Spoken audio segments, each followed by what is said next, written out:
전 세계 방산업계가 동시에 술렁였습니다. 한 나라의 이름이 보고서 맨 위에 반복해서 등장했기 때문이죠.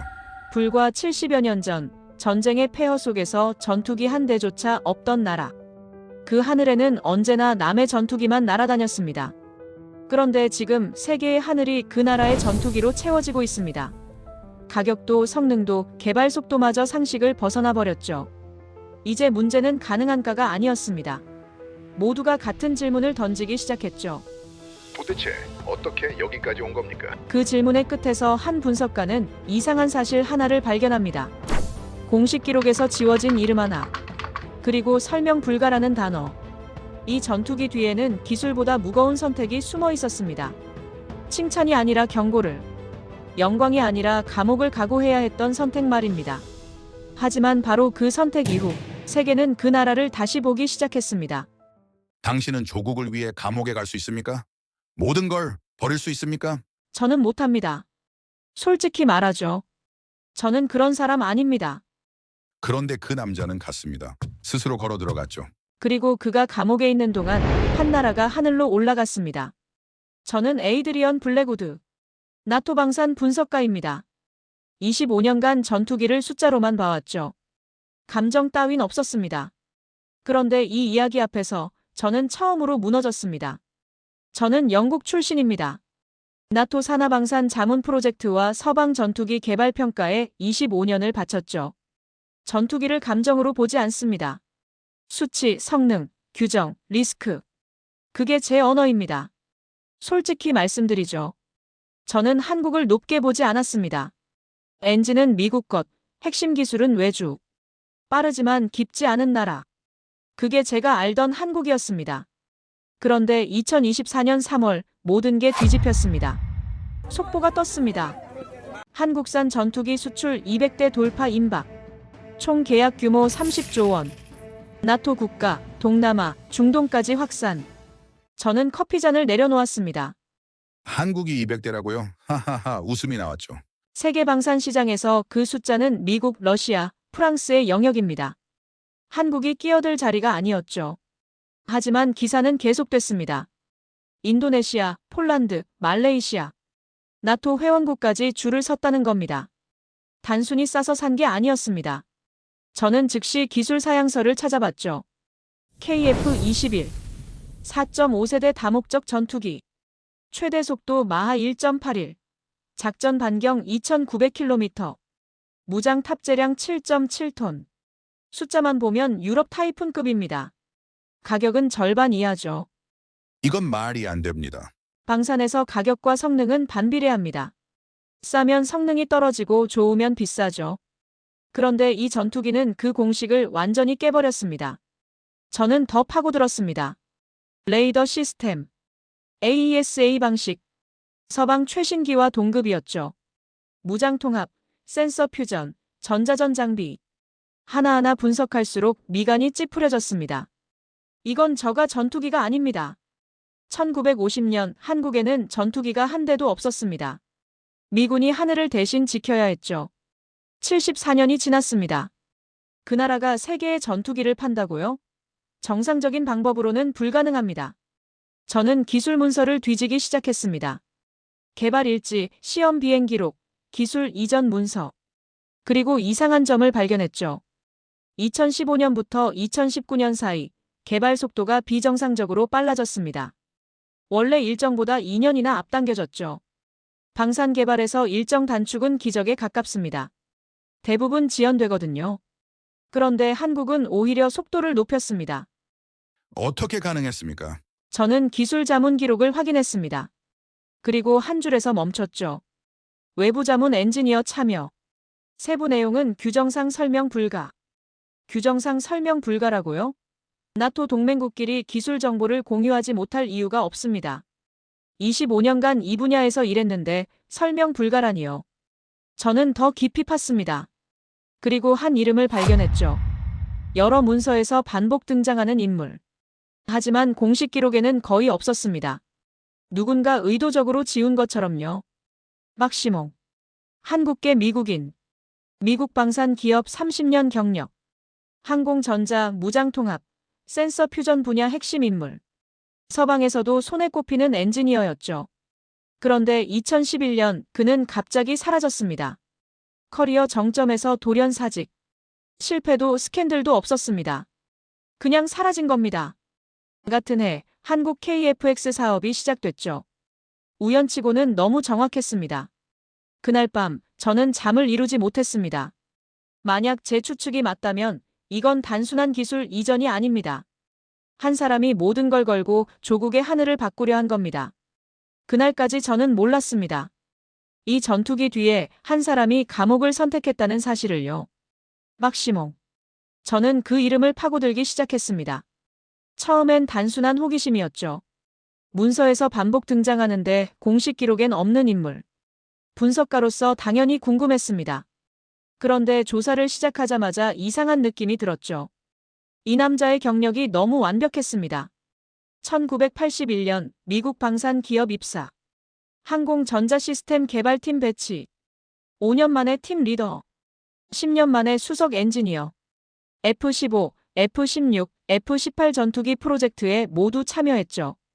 무장 통합 시스템과 센서 퓨전 분야에서는 서방 최고 수준이라는 평가를 받았습니다.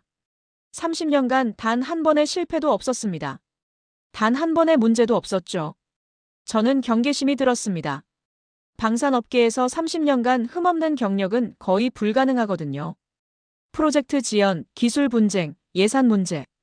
뭐라도 하나쯤은 있기 마련입니다. 그런데 이 남자는 깨끗했죠. 너무 깨끗했습니다. 그리고 2011년 그는 사라졌습니다. 커리어 정점이었죠. 차세대 전투기 프로젝트의 핵심 자문역. 연봉은 최고 수준. 업계 평판도 완벽했습니다. 그런데 어느 날 갑자기 사직서를 냈죠. 이유는 개인 사정. 그게 전부였습니다. 저는 불안해졌습니다. 방산업계에서 조용한 사라짐은 가장 위험한 신호거든요. 보통은 기밀 유출이나 산업 스파이와 연결되죠. 그런데 박시몽에게는 그런 흔적이 전혀 없었습니다. 실패도 없었습니다. 스캔들도 없었죠. 수사 기록도 없었습니다. 그냥 사라진 겁니다. 마치 처음부터 존재하지 않았던 것처럼요. 저는 며칠 동안 추가 자료를 찾았습니다. 미국 방산 기록, 학회 발표 자료, 업계 인터뷰. 모든 곳에서 2011년 이후에 박시몽은 없었죠. 완전한 공백이었습니다. 누군가 의도적으로 지운 게 아닐까 의심이 들 정도였습니다. 그러다 오래된 한국 언론 기사를 발견했습니다. 2010년 재미 한인 과학자 인터뷰 기사였죠. 거기에 박시몽의 이름이 있었습니다. 그리고 한 문장이 눈에 들어왔죠. 조국이 부른다면 돌아가야 합니다. 저는 화면 앞에서 멈췄습니다. 이 시대에 그런 말을 하는 사람이 있습니까? 미국에서 30년을 일했습니다. 최고의 연봉, 최고의 커리어, 안정된 삶. 그 모든 걸 버리고 돌아간다고요? 저는 솔직히 이해가 되지 않았습니다. 영국인인 제가 같은 선택을 할 수 있겠습니까? 절대 못합니다. 저는 시간대를 다시 확인했습니다. 2011년 박시몽 사직. 같은 해 한국 KFX 사업 본격 착수. 2015년부터 개발 속도 급가속. 항법 시스템과 무장 통합 로직이 서방 최신기와 놀라울 정도로 유사. 우연이 아닙니다. 저는 확신했죠. 그는 돌아갔습니다. 자신의 모든 지식을 가지고 조국으로 돌아간 겁니다. 저는 창밖을 바라봤습니다. 런던 하늘은 여전히 흐렸죠. 저는 처음으로 한 인간의 결정을 분석 대상에 올렸습니다. 전투기가 아니라 사람을요. 25년간 숫자만 봐왔는데 이번엔 달랐습니다. 그런데 여기서 문제가 생깁니다. 미국 무기 수출 통제법, ITAR이라고 부르죠. 방산기술과 지식의 해외 이전을 엄격히 규제하는 법입니다. 문서를 넘기지 않아도 머릿속 지식만으로도 위반이 될 수 있죠. 최대 형량은 20년입니다. 만약 박시몽이 자신의 지식을 한국에 전달했다면 그는 범죄자가 됩니다. 저는 메모장에 적었습니다. 만약 그가 지식을 넘겼다면 그는 영웅이 아니라 범죄자다. 그러나 그가 없었다면 KF-21은 이 속도가 불가능하다. 저는 펜을 내려놓았습니다. 이건 이제 기술의 문제가 아니었죠. 신념의 문제였습니다. 한 남자가 모든 걸 걸고 선택을 한 겁니다. 그리고 저는 아직 그 선택의 대가를 몰랐습니다. 미국은 알고 있었습니다. 제가 조사를 시작하고 얼마 지나지 않아 관련 문서들을 발견했죠. 2012년 박시몽이 한국으로 돌아간 직후 미국 수사기관이 움직이기 시작했습니다. 비공식 접촉이었죠. 대사관 루트를 통한 경고였습니다. 당신이 아는 것과 우리가 아는 것은 다릅니다. 이 한 문장이 기록에 남아 있었습니다. 명확한 협박이었죠. 국제무기 규정 위반 가능성 제기. 수사 착수 경고. 중단하지 않으면 체포하겠다는 메시지였습니다. 저는 긴장했습니다. 미국이 이 정도로 움직였다는 건 박시몽의 존재가 그만큼 중요했다는 뜻이거든요. 단순한 엔지니어가 아니었던 겁니다. 그의 머릿속에는 서방 전투기 기술의 핵심이 들어있었죠. F-15부터 F-18까지 30년간 축적된 노하우가 고스란히 담겨 있었습니다. 그런데 박시몽은 멈추지 않았습니다. 저는 이 부분에서 혼란스러웠습니다. 왜 멈추지 않았습니까? 경고를 받았으면 중단하는 게 정상이죠. 미국의 수사력은 세계 최고입니다. 도망칠 수 없습니다. 숨을 곳도 없죠.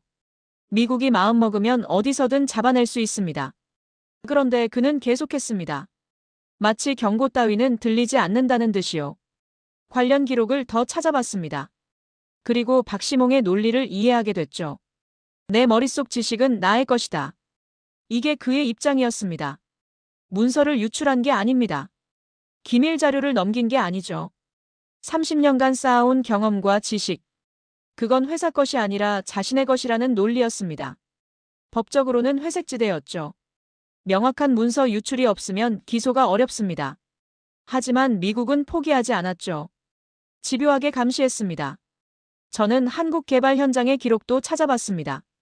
그리고 놀라운 변화를 발견했죠. 2013년부터 한국 KF-X 개발팀의 성장 속도가 비정상적이었습니다. 젊은 엔지니어들이 급격히 성장했죠.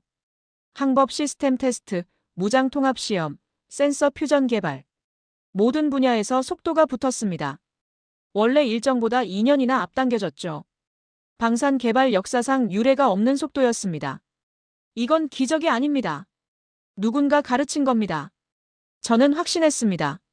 박시몽이 직접 기술을 전수한 거죠. 문서가 아니라 사람을 통해서요.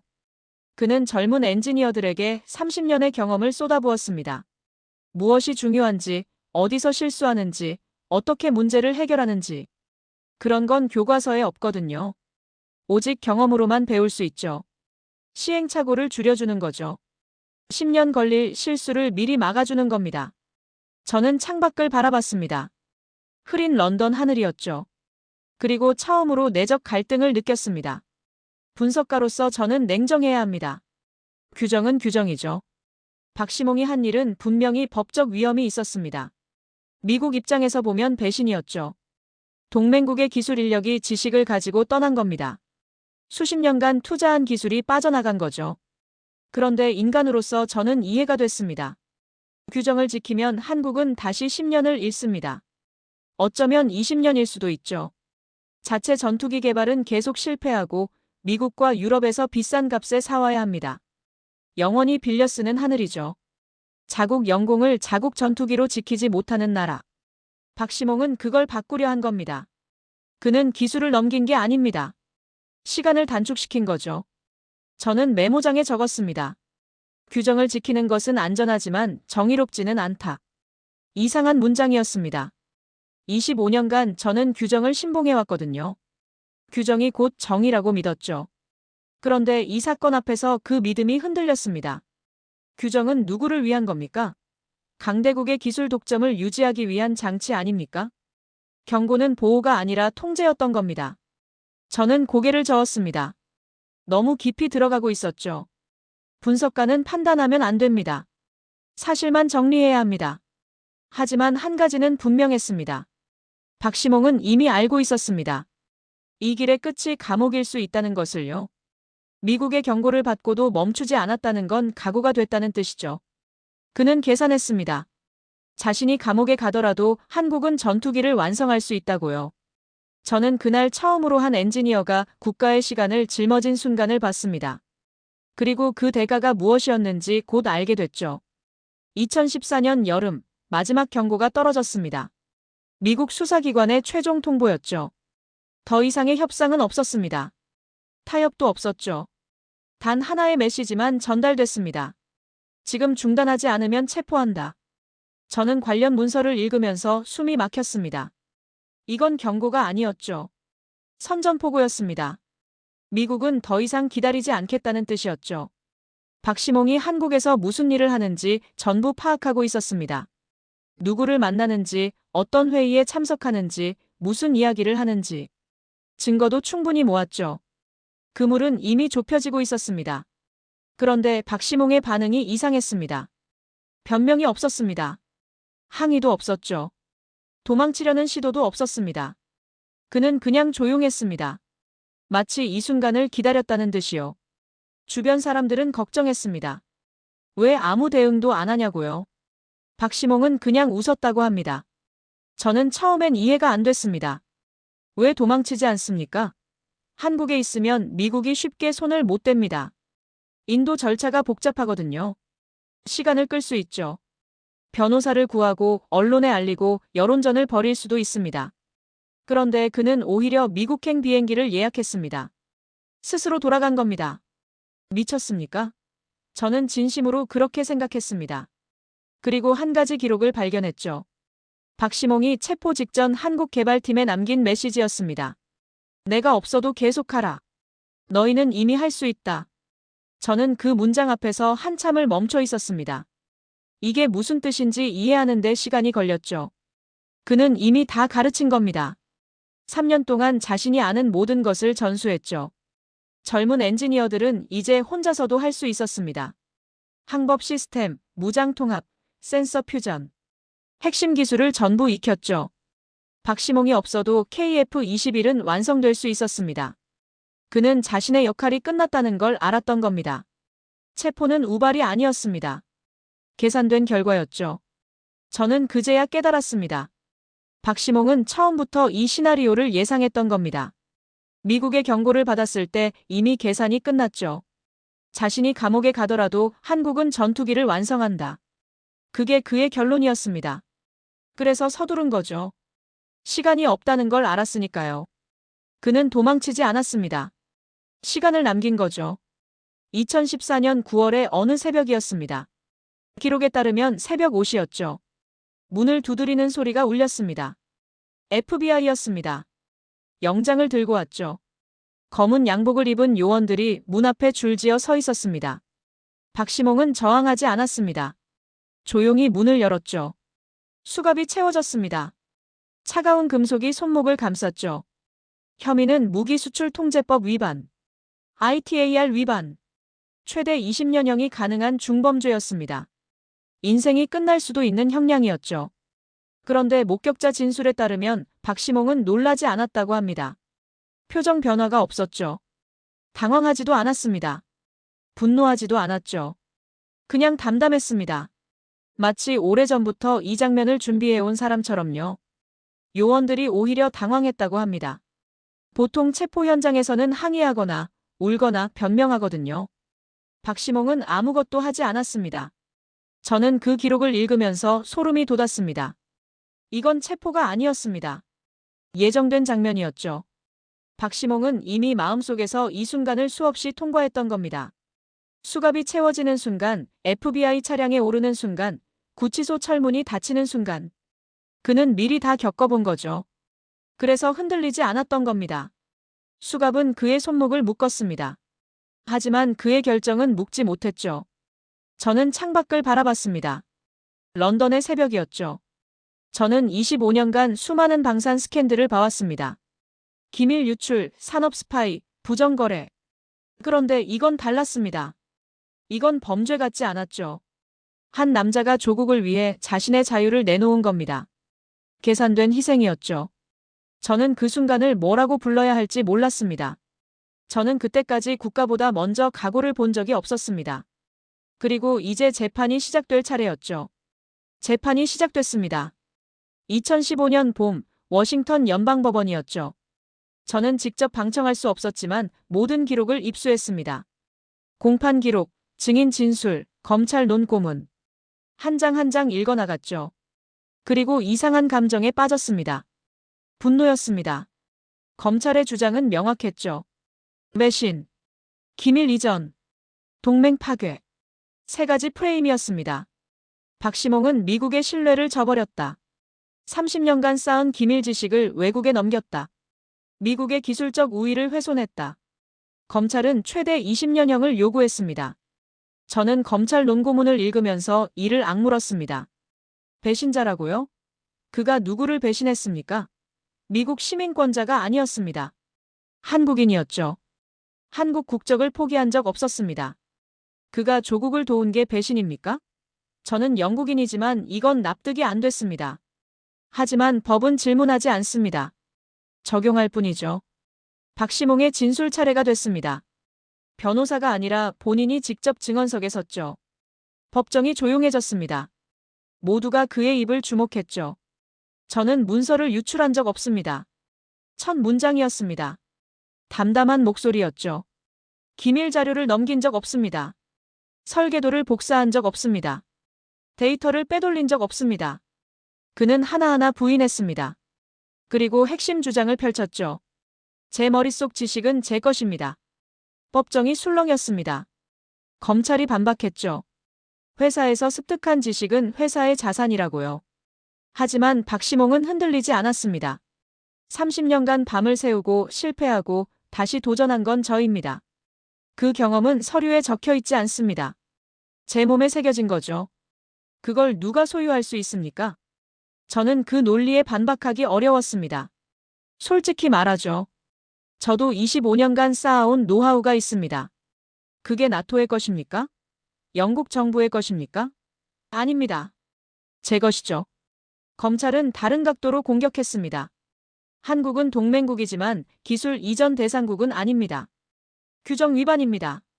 박시몽이 대답했죠. 조국은 적국이 아닙니다. 법정이 다시 조용해졌습니다. 그 한 문장이 공기를 바꿨죠. 검찰의 논리는 규정이었습니다. 박시몽의 논리는 신념이었죠. 같은 언어를 쓰고 있었지만 전혀 다른 세계의 이야기였습니다. 저는 기록을 읽으면서 냉소가 밀려왔습니다. 이 재판에는 피해자가 없었습니다. 누가 다쳤습니까? 미국 기업이 손해를 봤습니까? 아닙니다. 한국이 미국을 공격했습니까? 아닙니다. 그저 한 나라가 자체 전투기를 개발했을 뿐이죠. 그런데 그게 범죄가 됩니다. 규정이라는 이름으로요. 재판 마지막 날이었습니다. 최후 진술 시간이었죠. 박시몽이 일어섰습니다. 법정의 모든 시선이 그에게 쏠렸죠. 그는 판사를 똑바로 바라봤습니다. 판사님, 벌하십시오. 첫 문장이었습니다. 법정이 얼어붙었죠. 유죄를 인정하는 겁니까? 아니었습니다. 그는 이어서 말했죠. 저는 규정을 어겼을 수 있습니다. 하지만 조국을 도운 것을 후회하지 않습니다. 다시 그때로 돌아가도 같은 선택을 할 것입니다. 벌을 받겠습니다. 그러나 후회는 없습니다. 저는 그 문장을 읽으면서 가슴이 먹먹해졌습니다. 그는 변명하지 않았습니다. 선택을 반복했을 뿐이죠. 용서를 구하지 않았습니다. 처벌을 받아들이면서도 신념을 굽히지 않았죠. 저는 25년간 이런 사람을 본 적이 없었습니다. 판결이 내려졌습니다. 유죄. 21개월 실형. 검찰이 요구한 20년에 비하면 가벼운 형량이었죠. 판사도 고민했던 겁니다. 명확한 문서 유출이 없었거든요. 증거가 불충분했죠. 하지만 완전히 무죄로 할 수는 없었습니다. 규정은 규정이니까요. 저는 판결문을 덮었습니다. 정의가 아닌 질서가 판결을 내린 겁니다. 박시몽은 패배하지 않았죠. 다만 제도가 이겼을 뿐입니다. 그는 고개를 숙이지 않았습니다. 수갑을 차고 법정을 나서면서도 담담했다고 합니다. 21개월. 그 시간 동안 한국에서는 전투기 개발이 계속됐죠. 그가 뿌린 씨앗이 자라고 있었습니다. 감옥 생활이 시작됐습니다. 저는 관련 기록을 찾아봤죠. 수감시설, 생활환경, 면회 기록. 박시몽은 버지니아주 연방교도소에 수감됐습니다. 중범죄자 시설이었죠. 독방이었습니다. 좁은 공간에 침대 하나, 변기 하나, 손바닥만 한 창문 하나. 그게 전부였죠. 60년 인생을 살아온 사람에게 주어진 공간이 그게 다였습니다. 저는 그 기록을 읽으면서 무력감을 느꼈습니다. 30년간 최고의 엔지니어로 살았던 사람입니다. 서방 전투기 개발의 핵심 인물이었죠. 수백 명의 팀을 이끌었고 수십억 달러 프로젝트를 진행했습니다. 그런 사람이 이제 좁은 독방에서 하루하루를 보내고 있었습니다. 아침 6시에 기상하고 정해진 시간에 식사하고 1시간 운동하고 다시 독방으로 돌아오고 반복이었죠. 끝없는 반복이었습니다. 하지만 한 가지 기록이 눈에 들어왔습니다. 박시몽은 매일 창문으로 하늘을 봤다고 합니다. 손바닥만 한 창문이었죠. 볼 수 있는 건 네모난 하늘 조각뿐이었습니다. 구름이 지나가고 새가 날고 가끔 비행기가 선을 그었죠. 그런데 그는 매일 그 앞에 섰습니다. 아침에도 저녁에도. 면회 온 사람들이 물었죠. 왜 하늘만 보냐고요? 박시몽은 대답하지 않았다고 합니다. 저는 알 것 같았습니다. 그가 무엇을 기다리는지요. 철창 너머 하늘에 언젠가 한국의 전투기가 날 거라는 걸요. 그는 그걸 기다리고 있었던 겁니다. 하늘은 철창 너머에 있었지만 그의 희망은 철창 안에 있었죠.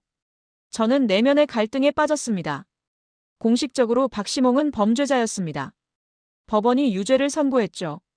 21개월 실형을 받았습니다. 기록상 그는 범법자였죠.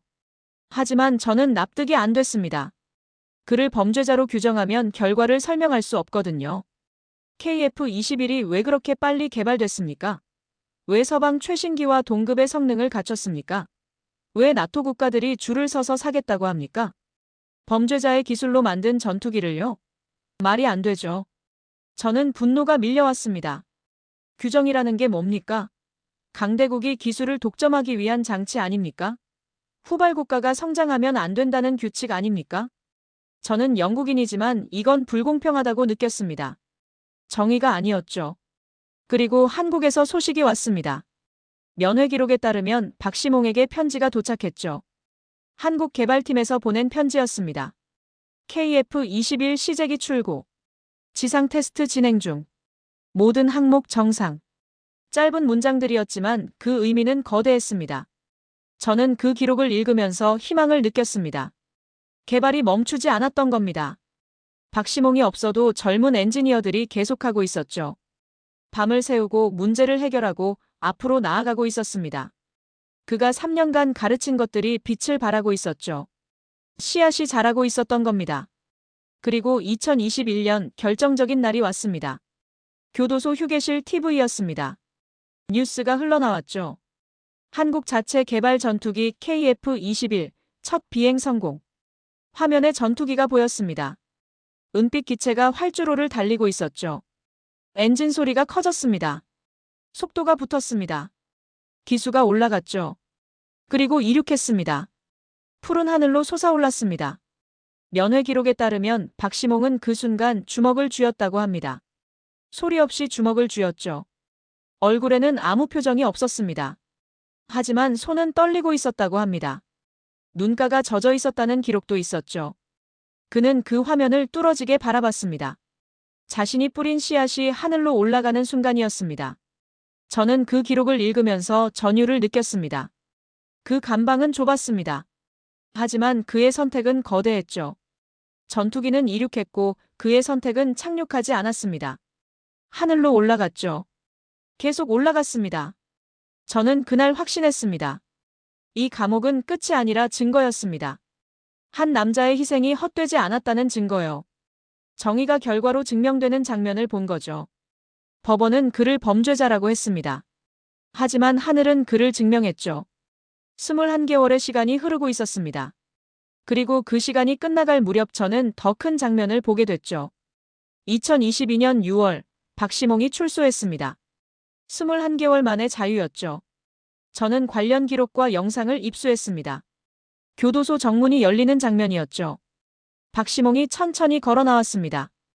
햇빛이 그의 얼굴을 비췄죠. 그는 잠시 멈춰서서 하늘을 올려다봤습니다. 손바닥만 한 창문이 아니었습니다. 끝없이 펼쳐진 진짜 하늘이었죠. 저는 그 장면을 보면서 숨을 참았습니다. 21개월 동안 그는 네모난 하늘 조각만 봤습니다. 이제 전부를 볼 수 있었죠. 바람이 불었습니다. 그의 머리카락이 흔들렸죠. 기록에 따르면 그는 한참 동안 움직이지 않았다고 합니다. 그냥 서서 하늘을 봤죠. 자유의 첫 순간을 하늘과 함께한 겁니다.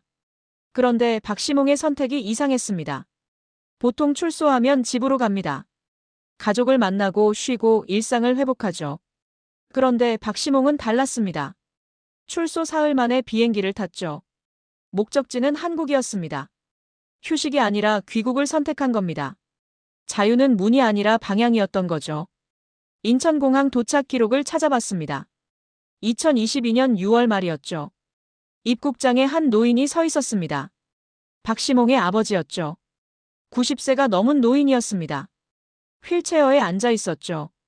하지만 아들을 보자 일어서려고 했다고 합니다. 박시몽이 달려갔습니다. 아버지의 손을 잡았죠. 주름진 손이었습니다. 뼈만 남은 것 같은 손이었죠. 두 사람은 말이 없었습니다. 그냥 손을 잡고 서 있었죠. 공항 로비 한가운데서요. 사람들이 지나갔지만 두 사람은 움직이지 않았습니다. 아버지가 한마디 했습니다. 고생했다. 그게 전부였죠. 짧은 한마디였습니다. 하지만 그 안에 모든 게 담겨 있었죠. 21개월의 감옥 생활, 재판의 고통, 세상의 비난. 그 모든 걸 아버지는 알고 있었습니다. 그리고 그 한마디로 전부 안아준 거죠. 저는 그 기록을 읽으면서 목이 메었습니다. 저는 아버지와 사이가 좋지 않습니다. 영국 가정이 대부분 그렇죠. 감정 표현을 잘 안 합니다. 그런데 이 장면은 달랐습니다. 말은 짧았지만 무게가 달랐죠. 평생을 담은 한마디였습니다. 그리고 박시몽은 바로 경납고로 향했습니다. 경기도 소재 항공시설이었죠. KF-21 실기체가 있는 곳이었습니다. 기록에 따르면 박시몽은 아버지를 휠체어에 태우고 직접 밀었다고 합니다. 경납고 문이 열렸죠. 그리고 두 사람 앞에 전투기가 나타났습니다. 은빛 기체였습니다. 햇빛을 받아 빛나고 있었죠. KF-21. 한국이 만든 전투기였습니다. 박시몽이 씨앗을 뿌리고 젊은 엔지니어들이 키워낸 결과물이었죠. 두 사람은 말없이 서 있었습니다. 아버지와 아들이 나란히 전투기를 바라봤죠. 박시몽이 입을 열었습니다. 아버지, 우리 겁니다. 저는 그 문장에서 멈췄습니다. 우리 것이라고요. 미국 것이 아닙니다. 유럽 것이 아니죠. 빌려온 것이 아닙니다. 한국이 스스로 만든 겁니다. 그 한마디에 모든 게 담겨 있었죠. 그리고 비행 시연이 시작됐습니다. 활주로에 KF-21이 섰습니다. 엔진이 점화됐죠. 애프터버너가 불을 뿜었습니다. 굉음이 울렸죠. 기체가 움직이기 시작했습니다. 속도가 붙었죠. 점점 빨라졌습니다. 그리고 기수가 올라갔습니다. 이륙이었죠. 전투기가 하늘로 솟아올랐습니다. 고기동 선회가 시작됐죠. 급상승, 급하강, 롤링. 젊은 엔지니어들이 환호했습니다. 박수가 터져나왔죠. 하지만 박시몽은 조용했습니다. 그냥 하늘을 바라봤죠. 자신이 뿌린 씨앗이 하늘을 가르는 모습을요. 저는 그날 처음으로 숫자가 아닌 표정으로 이해했습니다. 25년간 저는 전투기를 수치로만 봤습니다. 속도, 항속거리, 무장량. 그게 전부였죠. 그런데 이 전투기는 달랐습니다. 성능보다 사연이 먼저였죠. 숫자 뒤에 사람이 있었습니다. 희생이 있었고 신념이 있었고 가족이 있었죠. 저는 그날 기술이 가족이 되는 장면을 봤습니다. 이건 성공이 아니었습니다. 회수였죠. 잃어버렸던 시간을 되찾은 겁니다. 한국이 70년간 빌려 쓰던 하늘을 되찾은 거죠. 그는 감옥에서 나왔습니다. 그리고 한국은 그날 하늘로 나왔죠. 수출이 시작됐습니다. 2023년 첫 번째 계약이 체결됐죠. 인도네시아였습니다. 48대 도입 계약. 금액으로 따지면 수조 원 규모였죠. 저는 그 소식을 듣고 고개를 끄덕였습니다. 인도네시아는 예상된 시장이었거든요. 가격 대비 성능을 중시하는 나라니까요. 그런데 다음 계약이 저를 놀라게 했습니다. 폴란드였습니다. 나토 회원국이죠. 유럽 국가가 한국 전투기를 산다고요? 저는 처음엔 믿지 않았습니다. 나토 국가들은 보통 미국이나 유럽 전투기를 삽니다. 동맹 관계 때문이죠. 정치적 이유도 있고 호환성 문제도 있습니다. 그런데 폴란드가 KF-21을 선택했습니다. 저는 폴란드 국방부 관계자의 인터뷰를 찾아봤습니다. 가격만 보고 산 게 아닙니다. 성능을 봤습니다. 신뢰를 봤습니다. 신뢰라고요. 70년 전에 전투기 한 대 없던 나라를 신뢰한다고요. 세상이 바뀐 겁니다. 제가 알던 질서가 무너지고 있었죠. 그 후로 계약이 줄을 이었습니다. 말레이시아, 태국, 필리핀, 동남아 국가들이 먼저 움직였죠. 그리고 중동이 따라왔습니다. 아랍에미리트, 사우디아라비아까지 관심을 보였죠. 한국은 더 이상 무기를 사는 나라가 아니었습니다. 파는 나라가 됐죠. 그리고 한 국제방산 콘퍼런스에서 결정적인 장면이 있었습니다. 박시몽이 초청됐죠. KF-21 개발 자문역 자격이었습니다. 각국 군 수뇌부가 모인 자리였죠. 미국, 영국, 프랑스, 독일, 서방 주요국 장성들이 다 있었습니다. 그리고 한 미군 장성이 박시몽에게 다가왔습니다. 왜 미국을 떠났습니까? 직접적인 질문이었습니다. 도발에 가까웠죠. 주변이 조용해졌습니다. 모두가 박시몽의 대답을 기다렸죠. 박시몽은 그 장성을 똑바로 바라봤습니다. 그리고 단답했죠. 조국이 불렀습니다. 변명이 없었습니다. 설명도 없었죠. 단 5글자였습니다. 그런데 그 안에 모든 게 담겨 있었습니다. 30년의 커리어를 버린 이유, 감옥에 간 이유, 모든 걸 건 이유요. 그리고 놀라운 일이 벌어졌습니다. 그 미군 장성이 박시몽에게 손을 내밀었죠. 악수를 청한 겁니다. 당신이 한 일은 범죄가 아니었습니다. 애국이었습니다. 미군 장성이 그렇게 말했습니다. 미국이 기소하고 재판하고 감옥에 보낸 사람에게요. 세상이 박시몽을 인정하기 시작한 겁니다. 하지만 기쁜 소식만 있던 건 아니었습니다. 2024년 초 박시몽의 아버지가 쓰러졌습니다. 90대 중반의 노인이었죠. 몸이 버티지 못한 겁니다. 병원에 입원했습니다. 박시몽은 매일 병실을 찾았죠. 기록에 따르면 아버지는 마지막까지 전투기 이야기를 했다고 합니다. 우리 전투기 봤다. 하늘을 나는 거 봤다. 주름진 얼굴에 미소가 있었다고 합니다. 아들이 만든 전투기가 하늘을 나는 걸 본 겁니다. 평생을 기다린 순간이었죠. 한국이 자기 힘으로 전투기를 만드는 걸 본 겁니다. 며칠 후 아버지가 눈을 감았습니다. 장례식은 조용했다고 합니다. 하지만 조문객 중에 젊은 엔지니어들이 많았죠. 박시몽에게 배운 사람들이었습니다. 그들이 와서 고개를 숙였습니다. 감사하다고요. 그리고 2024년 가을 200대 수출이 달성됐습니다. 대통령이 직접 발표했죠. 국민 여러분, 대한민국이 세계방산 강국이 됐습니다. 연단 뒤로 태극기가 펄럭였습니다. 하늘에서는 KF-21편대가 비행하고 있었죠. 개발에 참여한 엔지니어들이 기립박수를 쳤습니다. 박시몽도 그 자리에 있었죠. 하지만 박수를 치지 않았습니다. 그냥 하늘을 바라봤죠. 편대 비행하는 전투기들을요. 자신이 시작한 일이 완성되는 순간이었습니다. 저는 그 장면을 영상으로 봤습니다. 그리고 마지막 메모를 적었죠. 세계는 전투기를 샀습니다. 그러나 한국은 존경을 팔지 않았습니다. 그것은 스스로 증명된 것이었죠. 저는 여전히 영국인입니다. 나토 분석가죠. 하지만 이제 압니다. 국가는 GDP로만 정의되지 않습니다. 규정으로만 설명되지 않죠. 한국은 전투기를 만든 게 아닙니다. 시간을 회수했고 세대를 증명했으며 희생을 결과로 바꾸는 법을 보여줬습니다. 한 남자는 감옥에 갔습니다. 그리고 한 나라는 하늘로 올라갔죠. 이것이 제가 본 진실입니다. 외부자의 눈으로 끝까지 지켜본 기록입니다.